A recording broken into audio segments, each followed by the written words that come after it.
great book today, and it's a beautiful Saturday morning, so I'm reading all my books for the week because it's just so nice.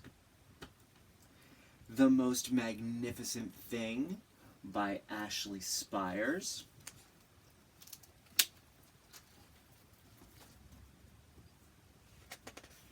And I love this because in the flap it says, one day a little girl has a wonderful idea.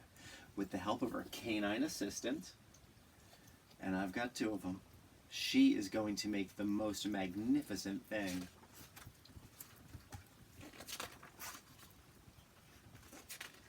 This book is dedicated for all the little perfectionists in the world. A perfectionist is someone who really wants everything to be perfect. Perfectionist. They want it to be exactly right and exactly how they want it to be.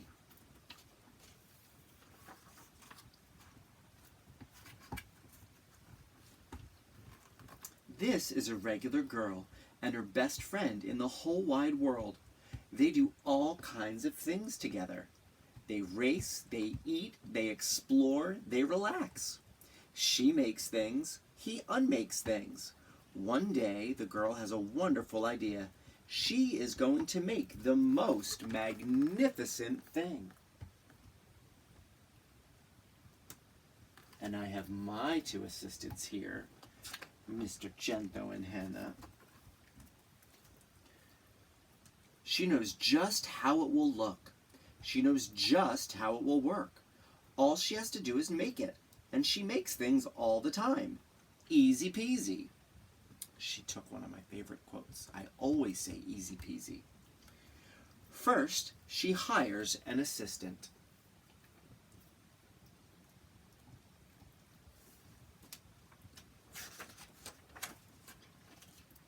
Next, they gather their supplies. They set up somewhere out of the way and get to work. Now, I know that some of my kindergartners have been learning how to tell a story in multiple parts by saying first, next, and last. I know, it's a friend.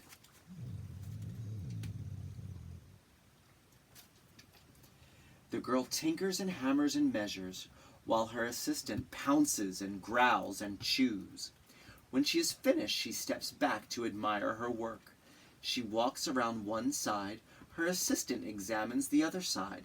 It doesn't look right. Her assistant picks it up and gives it a shake. It doesn't feel right either. They are shocked to discover that the thing isn't magnificent or good.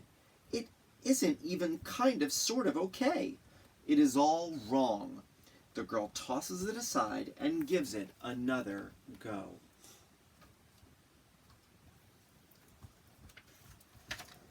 So one of my assistants is looking out the window, and the other one of my assistants is doing a nice job of gently pushing me off of this seat. I'm about to fall off. She smooths and wrenches and fiddles. Her assistant circles and tugs and wags.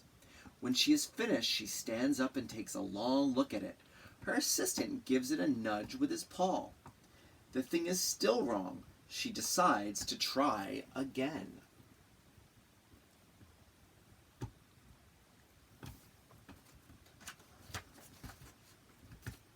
The girl saws and glues and adjusts. She stands and examines and stares. She twists and tweaks and fastens. She fixes and straightens and studies.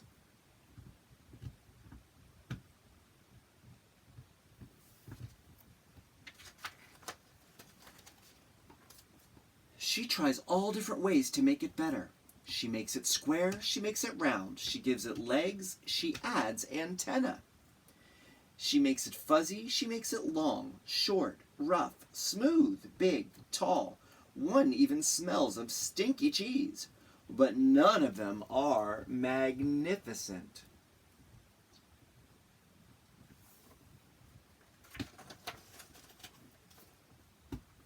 Her hard work attracts a few admirers, but they don't understand. They can't see the magnificent thing that she has in her mind. She gets mad.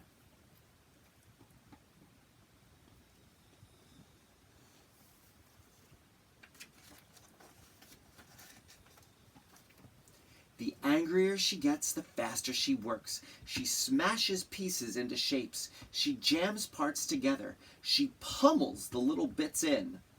Her hands feel too big to work, and her brain is too full of all the not right things.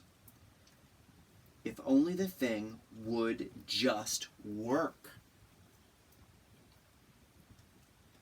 Have you ever gotten so frustrated because the thing in your head that you're trying to make doesn't turn out that way, and you keep trying to force it to work and it doesn't, and you start to move faster and you get frustrated? That happens to me sometimes. Crunch! The pain starts in her finger. It rushes up to her brain and she explodes. It is not her finest moment.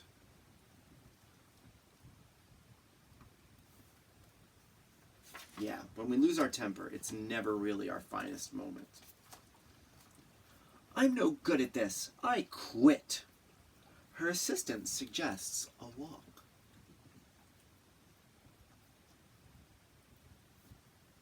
And wouldn't her assistant always suggest a walk? I gotta be careful with that word. Thank goodness he's distracted. Hannah doesn't know that word yet. It's not much help at first, but before long, she starts to feel different. Bit by bit, the mad gets pushed out of her head.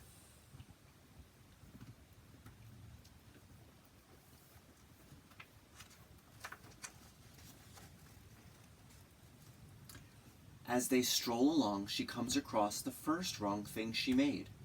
The bad feelings are about to start all over again. Then she notices something surprising. There are some parts of the wrong things that are really quite right. The bolts on one, the shape of another, the wheel-to-seat ratio of the next. There are all sorts of parts that she likes. It's one of my favorite pages in the book.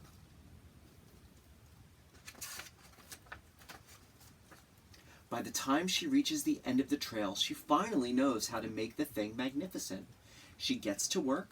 She works carefully and slowly, tinkering, hammering, twisting, fiddling, gluing, painting. Her assistant makes sure there are no distractions. This is the perfect thing to ward off bears. This will stop that leak. This one's all wet. The afternoon fades into evening. Finally, she finishes. She alerts her assistant, because I think her assistant is taking a little bit of a nap.